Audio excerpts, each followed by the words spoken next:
Good morning, children. Let's begin the second story. I want to drive a car. This story is about another boy, Mukesh. Mukesh insists on being his own master. I will be a motor mechanic, he announces. When the narrator Anis Jung talks to Mukesh, Mukesh is insisting that he is going to be his own master. He will be working independently, unlike Sahib, and he will be a motor mechanic. Then the narrator asks him if he knows anything about the cars. I will learn to drive a car, he answers, looking straight into my eyes. His dreams looms like a mirage amidst the dust of streets that fill his town Firozabad, famous for its bangles. Every other family in Firozabad is engaged in making bangles.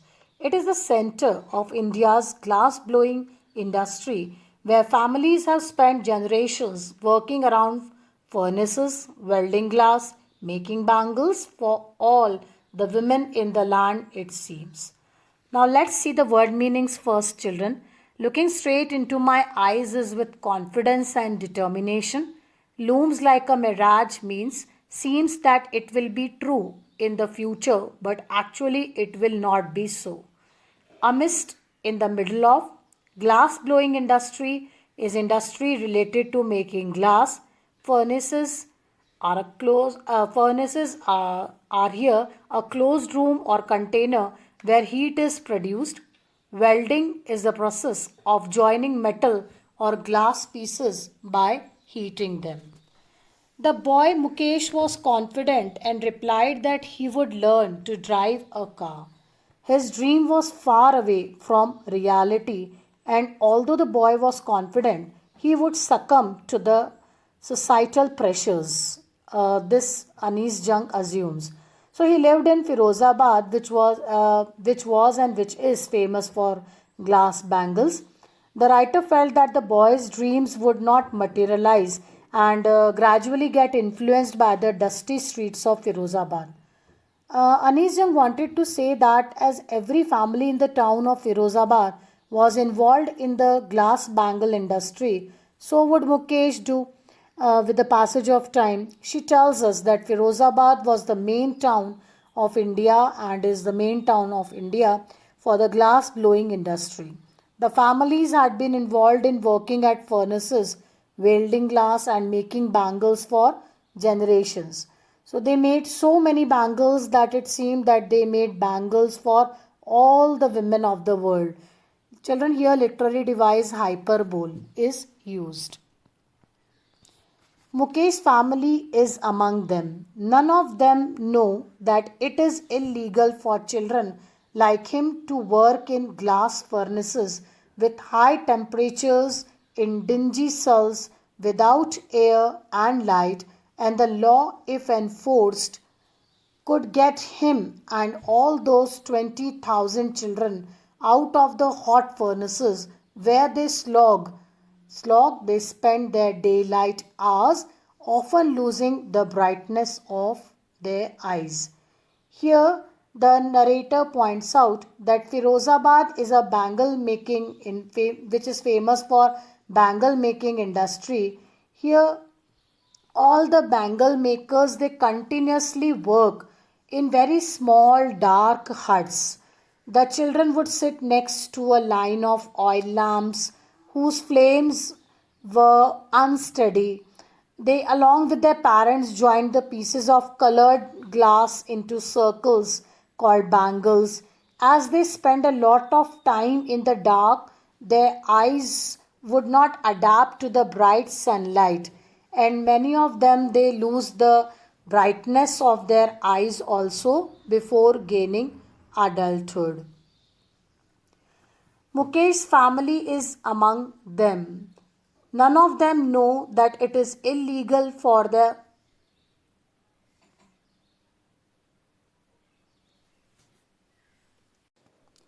Mukesh's eyes beam as he volunteers to take me home, which he proudly says is being rebuilt. We walk down stinking lanes choked with garbage, past homes that remain hovels with crumbling walls, wobbly doors, no windows, crowded with families of humans and animals coexisting in a primeval state. He stops at the door of one such house, bangs a wobbly iron door with his foot, and pushes it open. Let's see the word meanings here, children. Beam means shine brightly. Volunteers freely offers to do something. Stinking, bad smell, choked, blocked, hovels, slumps, crumbling, falling down, wobbly, unsteady, coexisting, present at the same time and place, primeval, prehistoric, and bangs means heads. Mukesh was very happy when he took Anis Jung to his home, and he felt proud as he informed her that it was being renovated. They walked down streets which were full of garbage and gave foul smell. The streets were lined with slums which were unsteady. The walls were falling apart and the doors were unsteady and broken, you can say. There were no windows and were full of families where people lived along with animals. They reminded the writer of the prehistoric man who lived just like animals, as if those people were not civilized, uneducated. Mukesh stopped in front of one such door, hit it hard with his foot, and pushed it open. Next, Anis Jung says, we enter a half built shack. In one part of it, thatched with dead grass, is a firewood stove over which sits a large vessel of sizzling spinach leaves. On the ground, in large aluminium platters, are more chopped vegetables. A frail young woman is cooking the evening meal for the whole family. So, through eyes filled with smoke, she smiles. She is the wife of Mukesh's elder brother. Not much older in years, she has begun to command respect as the Bahu, the daughter in law of the house, already in charge of three men, her husband, Mukesh, and their father. Let's see the word meanings here, children. Shack, a roughly built hut, thatched is covered with dry grass. Vessel, container for cooking food. Sizzling is making a hissing sound when frying or cooking. Platters are large plates, chopped, cut finely. Frail, thin, weak. Eyes filled with smoke. Her eyes are filled with smoke.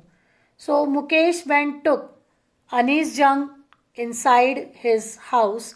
She found that it was a house that was half built, a small hut that was being rebuilt, you can say, or the construction was going on. And under a thatched roof, there was a firewood stove where she could see that Mukesh brother's wife was there, who was in charge of three men, and she was preparing food for the complete family members. In the large aluminium platter, she had chopped the vegetables. She was a very weak and young woman, and though she was so weak and young, still she was in charge, and she was, as she had begun to command the respect as a Bahu, the daughter-in-law of the house. Therefore, she was carrying on her responsibilities and preparing the food for them. When the older man enters, she gently withdraws behind the broken wall and brings her veil closer to her face. As custom demands, daughters in law must veil their faces before male elders. In this case, the elder is an impoverished bangle maker. Despite long years of hard labor, first as a tailor, then a bangle maker, he has failed to renovate a house, send his two sons to school. All has managed to do is teach them what he knows, the art of making bangles. So withdraws means goes back. Veil is a piece of fine material worn by women to protect or hide the face, cover or hide. And impoverished is very poor. Labor means hard work. Renovate is repair. So Anis Jung sees that an older man enters into the house, and as soon as the frail young woman she finds out that the older man has entered, she goes behind the broken wall and brings her veil closer to her face. So they are following the convention that daughter-in-law must cover their faces before the male elders. So for many years, this man has worked hard, it seems. Initially, he was a tailor, then he became a bangle maker, and till now, he was not able to renovate the house. And now, his two sons were there, though this man could not send his sons to school, and he could teach them only to prepare the bangles, but still, the sons are striving hard and they are trying to do something more than what their father did. It is his karam, his destiny, says Mukesh's grandmother, who has watched her own husband go blind with the dust from polishing the glass of bangles. Can a God given lineage ever be broken? She implies. Destiny's fate, children, and God given lineage here is a profession carried on through the generations of a family, that is glass bangle making. Mukesh's grandmother is here justifying her son by saying that he was destined to make bangles as it had been their family profession. She had seen her husband become blind due to the dust from polishing the glass bangles, and she said that their family had got this art of bangle making from God, and so they had to carry on the tradition. Born in the caste of bangle makers, they have seen nothing but bangles. In the house, in the yard, in every other house, every other yard, every street in Firozabad, spirals of bangles, sunny gold, paddy green, royal blue, pink, purple, every color born out of seven colors of the rainbow, lie in mounds in unkempt yards, are piled on four-wheeled handcarts, pushed by young men along the narrow lanes of the shanty town. Yard is here the open area at the back of the house. Mounds are heaps, unkempt, not taken care of, piled, kept one on the top of the other, as you can see in the picture. Shanty town is a town that is full of small, roughly built huts. Now, here Anis Jung says that those people, as they were born in a particular caste which had to follow the profession of bangle making, all their life they had just seen these glass bangles. They were everywhere, in the backyard, in the next house, in their yard, and even in the streets of the town.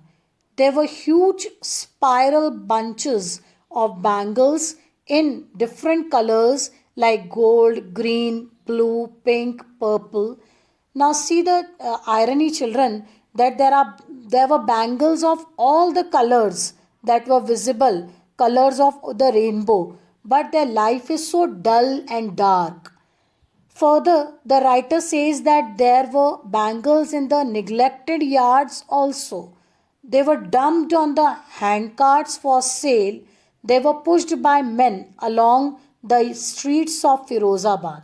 Now, again, ironically, Anis Jung points out that those young men who can be busy with any other profession, who can choose any other occupation, they were busy pushing the handcarts along the narrow lanes of the shanty town. Next, Anis Jung says that in dark hutments next to lines of flames or flickering oil lamps sit boys and girls with their fathers and mothers, welding pieces of colored glass into circles of bangles. Their eyes are more adjusted to the dark than to light outside. Why? Because they continuously work in the dark. That is why they often end up losing their eyesight before they become adults. So children, this is very important question, that why do they lose their eyesight? Now if board examiner is going to ask you question from this lesson, it will be in relation to the problems of the people of Firozabad. How do they work there? Which kind of conditions are present there? What kind of problems they suffer from? What do they do? How do they do? So these questions can be asked, and here this is another important question that can be asked in the exam. So till here we are going to do today, and now we'll be continuing with the story tomorrow.